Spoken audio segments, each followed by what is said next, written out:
Well, I mean, it's pretty hairy in there. It's Charlie's point. Charlie, don't surf!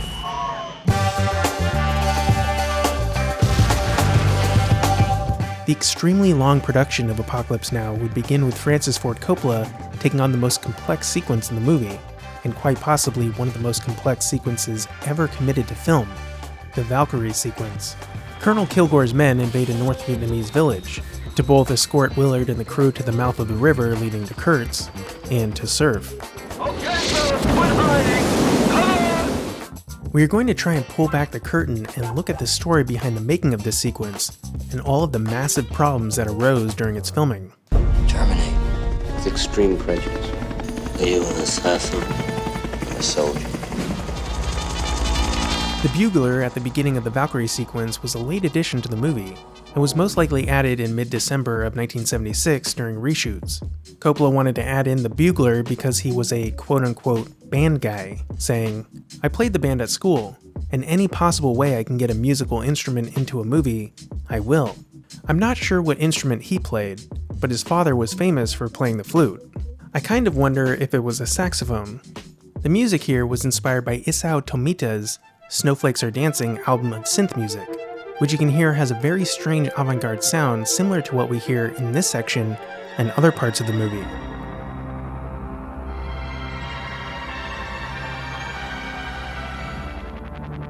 You'll notice in the soundtrack that the synth sort of sounds like a helicopter. This was intentional and done to create a surreal feeling. By this point in the production, Coppola had stopped taking his script to the filming location, instead bringing with him a copy of Joseph Conrad's Heart of Darkness, from which the movie was based. The initial shooting of the Valkyrie sequence took 3 weeks.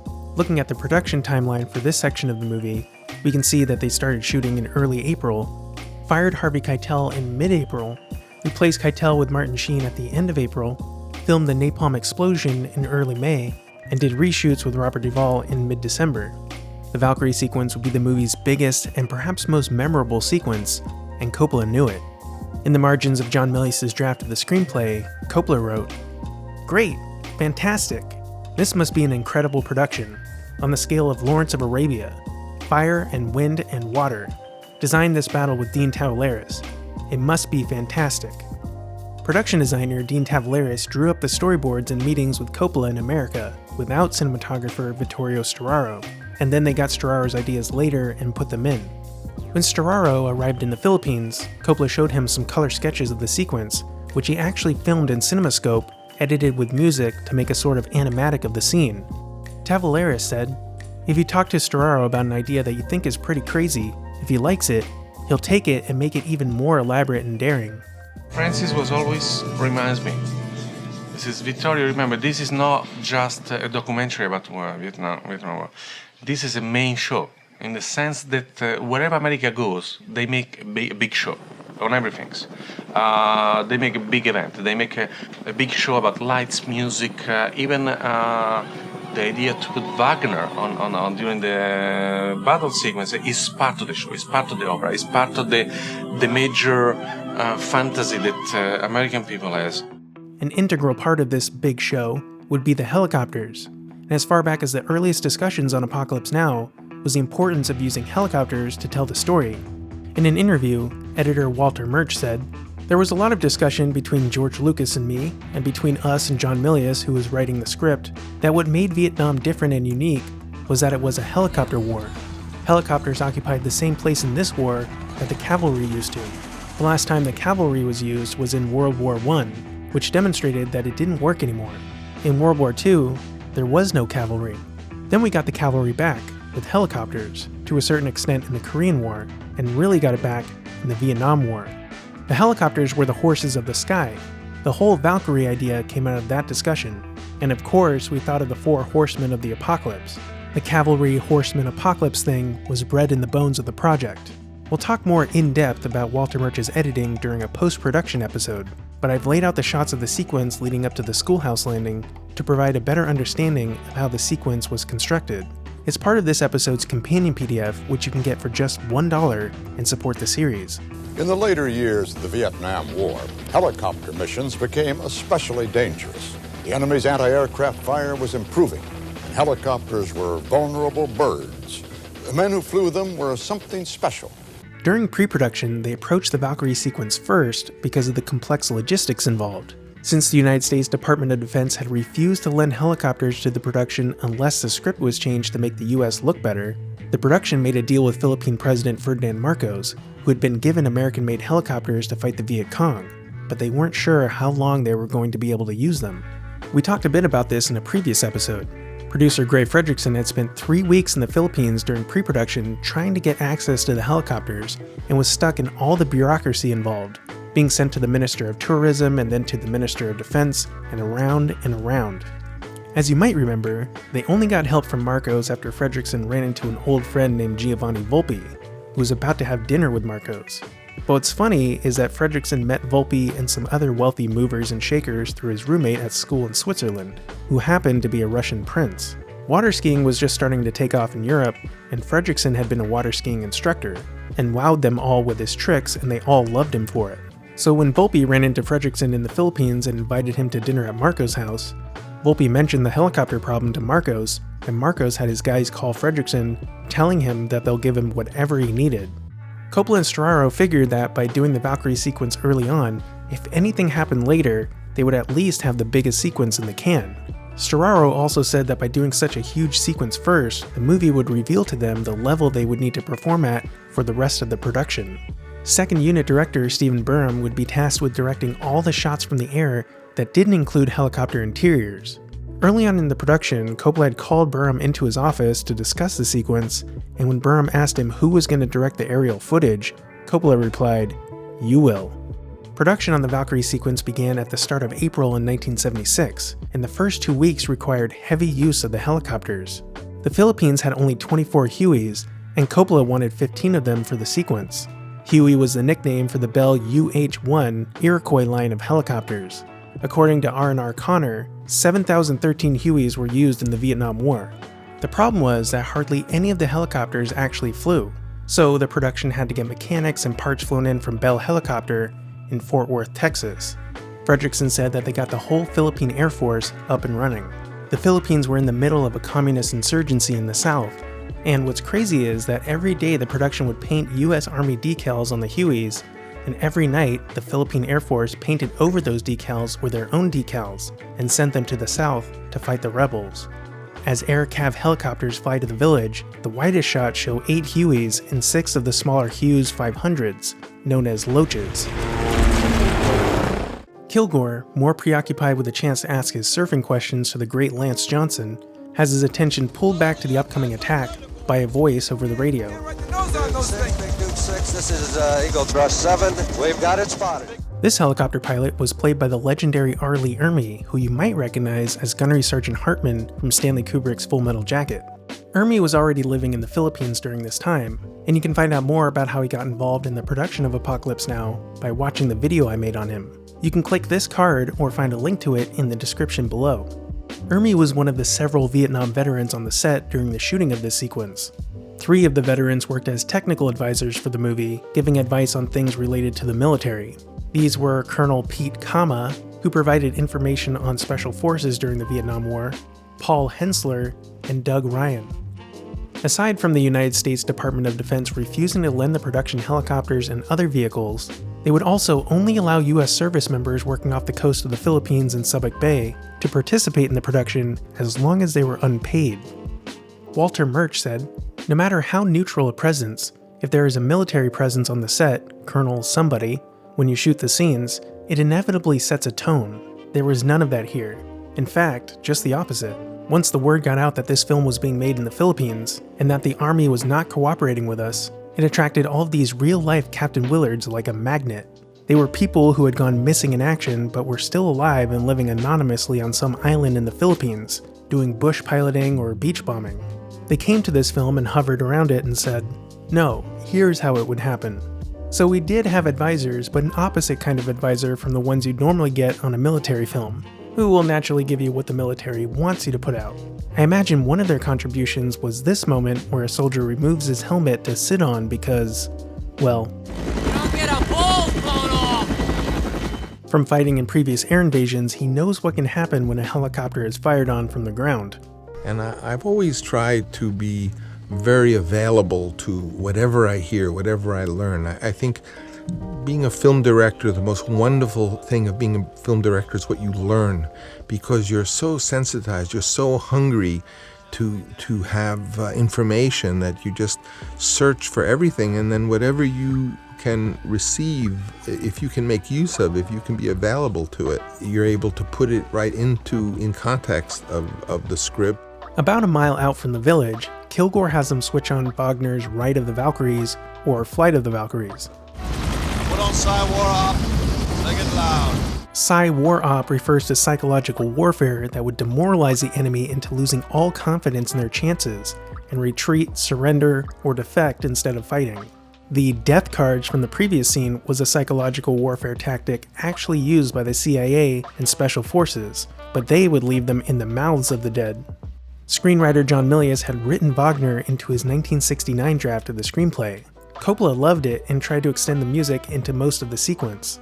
That said, much later, during December of 1976, when the production finished Phase 2 and the crew flew back to the States, legendary film critic Pauline Kael, quote, warned Coppola not to use the Ride of the Valkyries because Lena Wertmuller used it in Seven Beauties.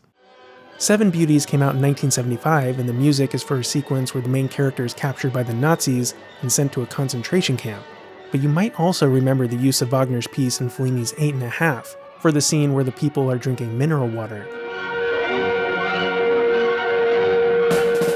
Knew that they did have psyops where they, put speakers and played things, But they didn't play Wagner. They didn't play Wagner. They played rock and roll and stuff like that. But no, I really thought the Wagner would work. I thought that it would be something that fit with helicopters and helicopter assault, and it works so well that you can't do a helicopter assault anywhere in the world without using Wagner today.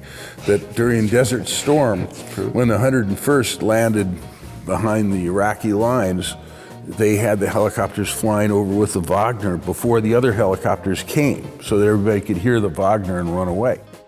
Walter Murch edited the 2005 Gulf War movie Jarhead, and he and director Sam Mendes approached Coppola to ask if they could show a clip from Apocalypse Now in the film to show the Marines getting pumped up for battle.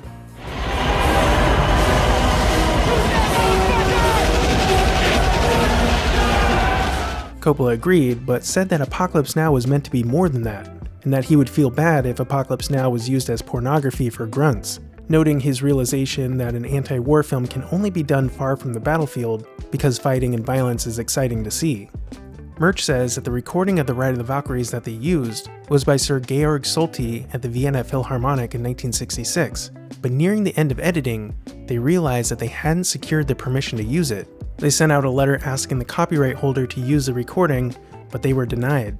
They sent Walter Murch to Tower Records to buy every recording they had of the Ride of the Valkyries. They had 3 ideas. The first was to keep asking to use the recording. The second was to try and find another version that was as good. And the third was to try and make their own recording with the San Francisco Symphony. They even had Coppola's father, a composer, begin arranging the musicians they needed to make a recording.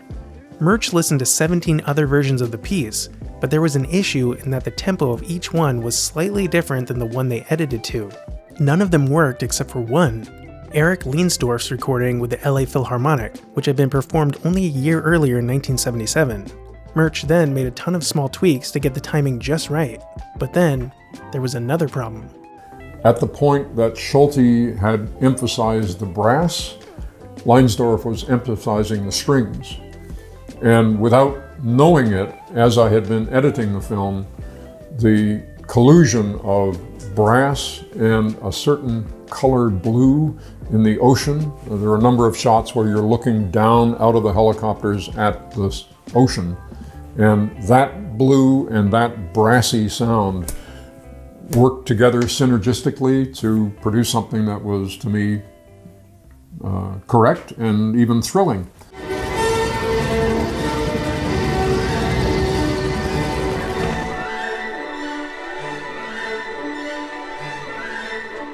Murch showed Coppola, and Coppola decided to try one last time for the Solti recording. Coppola somehow managed to get in touch with Solti himself, who said, "Of course, dear boy. Why didn't you talk to me in the first place?" Since there was such a big time crunch, they weren't able to get the master recording and instead used a recording from a vinyl record. The set was designed by production designer Dean Tavares in a small town on the northeast coast of Luzon called Baler, which is a 6-hour drive from the production headquarters in Manila. Everyone seemed to hate how uncomfortable it was working in Baler, which was, quote, completely lacking in modern amenities. Tavares' production design is incredible. He and his assistant, Angelo Graham, even swam out to position sampan boats in the water for a helicopter shot. Blink and you'll miss it. Now what I want is, let's say, 5 helicopters, right? Then there's a camera here, a camera there. There are 2 cameras there, 1 or 2. And have a camera with Enrico inside the load. They had cameras hidden all over to capture parts of the action, but most shots had a specific composition in mind. Storaro said, "Sometimes I have to fight with the director or the editor if they push me to get coverage, just in case. In case of what? In case our plan is no good?" That way of working costs the film industry a lot of money, and it drains the quality of the filmmaking. Similar to the wedding scene in The Godfather, it was shot as if it were a documentary scene. Every person in the battle had an assigned role to play. It took about 10 minutes for that scene to actually happen, and it was shot with 6 cameras, each camera loaded with 10 minutes of film. It was like this diabolical toy that would be wound up at the beginning. Is everyone ready? Go! And the attack would happen, and it would be photographed as if you were photographing a documentary scene in a war, in an actual war.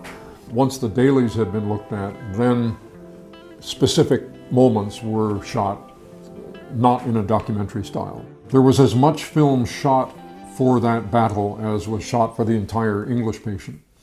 There is a jarring cut from the blaring sound of the helicopters and music to the silence of a village unaware of what's coming. In some new behind-the-scenes footage for the Apocalypse Now Final Cut Blu-ray, we can see them filming this shot. The wide crane shot and the closer shot were filmed at the same time with the 2 cameras riding on the same track. The villagers, realizing an attack is imminent, quickly prepared to defend themselves. I love this little Mickey Mousing effect of the music timing up with the man jumping from the bridge. The music swells with the sounds of the helicopters in anticipation of the first strike. In a diary entry from April 12, 1976, Eleanor Coppola wrote about a similar anticipation building up to the filming of these first strikes. She writes, "I am sitting on some sandbags in the schoolhouse waiting for the big shot. 8 helicopters will come from the sea, blow up 2 houses and some palm trees, turn out, pass back over, hit 2 more houses, pass again, and blow up 4 houses and the boats on the beach. Special effects men have already started fires in the huts at the perimeter. They are throwing rubber tires in the flames to keep the black smoke billowing up. The helicopters are refueling. A description of what's happening 3 miles away is coming over the radio. The engines are now turning over. They are now airborne." The next thing we knew, the shot began. Extras ran in front of us, 2 houses blew up, and the fire started. I heard a lot of shouting. The paint shop and the prop storage with the stuntmen's equipment was burning. My supplies were in the same building. I ran over and saw my 3 camera cases melted in the doorway. The wind had blown the fire across the road. When the paint cans started to explode, the men with the fire hoses ran. People wandered in and out of the smoke for a long time trying to find their equipment. The stuntmen were the hardest hit. They'll have to go back to Los Angeles. Their custom-made asbestos safety suits melted. There was $30,000 to $50,000 worth of damage. People thought I was crying because Francis was mad that I lost my camera gear. My eyes were running from all the smoke. The stunts in this sequence are crazy. In this shot of the ox cart being chased by a helicopter, the stuntman takes a nasty fall on what looks like his head and neck. And while filming this shot, a poor chicken managed to get right in the path of the guys pushing the camera along the track. Not to mention the poor actor who fell off the cart after the shot ended. We get another glimpse of Lee Ermey when they spot a .50 caliber gun on the ground. Spotted a large weapon down below. We're gonna go down and check it out. And check out this guy with the red handkerchief signaling the extras to move. For shots like this, jump pads were used. A lot of testing and rehearsing went into these stunts. The insane amount of stunts for this sequence were led by stunt coordinator Terry Leonard. In the Do Lung sequence, it was him and another stuntman who did this 62-foot fall into shallow water. In the Valkyrie sequence, you can see him drive this Citroen off a bridge and into a river as it explodes. Here's the stunt again in the behind-the-scenes footage. So producers Fred Roos and Gray Fredrickson had negotiated to have the Filipino Army and Air Force help with the production. However, there were a lot of issues having all of the helicopters they needed at the location and ready to shoot. Murch said, "We never knew the next morning how many would come back and in what condition." Post-production coordinator Doug Claiborne said, "They'd say they were going to send 5, and they'd send 3.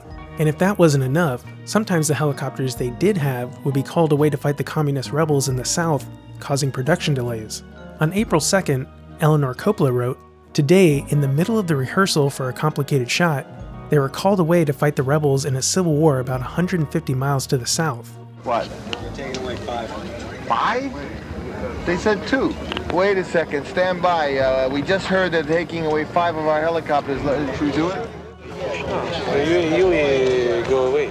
It is hard to know what is going on. There is no news of the war in the government-controlled press. I was talking to one of the Filipino crewmen. He said that a group of southern islands, which are predominantly Muslim, are fighting for independence. On April 8th, there was a rumor that the rebels were in the hills about 10 miles away, and the Air Force was afraid that the rebels would attack the helicopters while they were at the Baylor location, so they ordered them to fly back to the base in Manila. They even had 30 security specialists brought in to guard all of the explosives for the special effects department and the automatic rifles for the extras. Everyone was tense knowing that an incident could close down the production. On top of coordinating the most complex sequence in the movie, Coppola had to figure out how to keep shooting and rescheduling around the loss of helicopters that would often happen at a moment's notice. Occasionally, the Philippine Air Force wouldn't even have time to repaint the helicopters and would attack the rebels with US decals still on them. The Coppola 7 production company was paying thousands of dollars per day for the helicopters and even more in overtime pay for the Philippine Air Force pilots. Aside from the helicopters needing repairs or being called away to fight the rebels, they also didn't have an aerial supervisor assigned to the production. One pilot named David Jones was hired to be the aerial coordinator, but he was having disagreements with Coppola.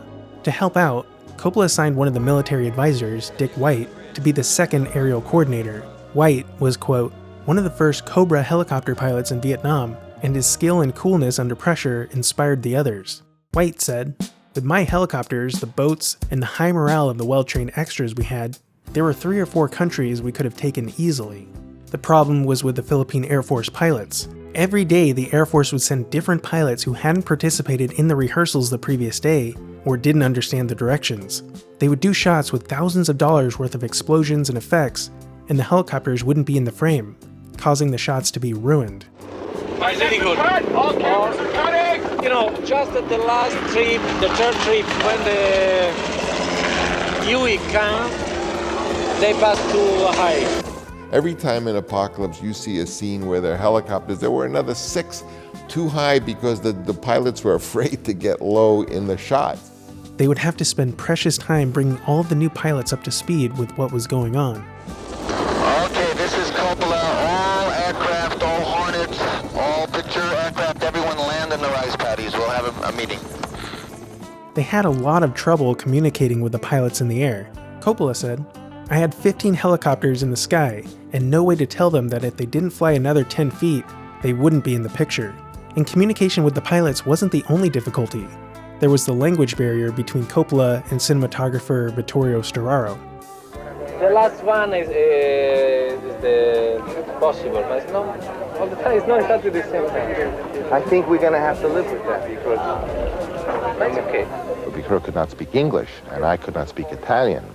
In fact, I could speak more Italian than he could speak English, so I was dealing with an extremely intelligent, creative person, and we had no method of communication, which sometimes provides a more pure form of communication. So needless to say, for such a complex sequence, it was made much more complex than it needed to be. And to top it all off, Coppola would later find out that at least one Filipino pilot was sniffing heroin while they were filming.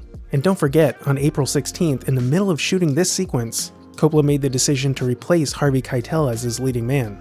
On April 22nd, fed up with the hardships of working with the Philippine Air Force after being denied by the United States Department of Defense, Coppola wrote a frustrated message to then Secretary of Defense Donald Rumsfeld at the Pentagon. The letter reads, "We first attempted to do our production in Australia. After all but making a deal with the Australian government, There was a sudden about-face, and we were denied the use of their helicopters and weaponry. It was rumored, though not confirmed, that this was the result of American military men contacting certain colleagues in the Australian military. If this is denied me, I can only assume that the military uses its control of these aircraft as a means of dictating which films can be made and which films cannot be made. Perhaps this is the reason that there has been no motion picture dealing with the subject of Vietnam, be it pro or con, be it from a humanistic point of view, be it any point of view, since all the weaponry and aircraft used in that war are controlled for the most part by the United States Department of Defense, and the DoD will not allow any film to be made which, in their opinion, is anti-military. I put the entire length and breadth of my career on the following statement. This film is not anti-military. It is not anti-US. It is pro-US. It is pro-human. And it tries to shed light on what I believe to be important and truthful views on this war. There have been stories in the press about production problems with the film. Has the filming been delayed? Well, we're behind, but we have not stopped shooting at all. I mean, it's just that the film is enormous. I would say it's twice the scope in terms of the production of any film I've done, including the two Godfathers together. And it's such an enormous film with so many different aspects we're out here hacking inch by inch. We are up against every day 100 problems. It's like a great war itself. Coppola said that he didn't understand why the press seemed so against him and would ridicule him for putting all of his money on the line for a project that was personal and serious, yet they had no problem with that amount of money being spent by a studio on a movie like Superman. Coppola said, "Why was Superman a prudent film to make, and Apocalypse Now was the effort of a lunatic?" And let's not forget who appeared in both. It seems Coppola was abandoned by the American status quo, and he would have to continue his journey without any help or encouragement from the United States government or media. On the next episode, we will continue the Valkyrie sequence and look at the making of some key moments like the Huey explosion, the napalm drop, what it was like to film scenes in a moving helicopter, and much more. You can support this series by purchasing the companion PDF. It's just $1 and it really helps the channel. This episode's companion PDF is scaled back a bit to help me get these videos out earlier, and features some interesting facts about Huey helicopters, some storyboards, and the layout of the shots that make up the sequence to better understand its construction. And a special thanks to Jacob Juice for sending me the great merch interviews and some better quality pictures. Also, if you support CinemaTyler on Patreon for $1, you can watch these videos ad-free. Thanks for watching.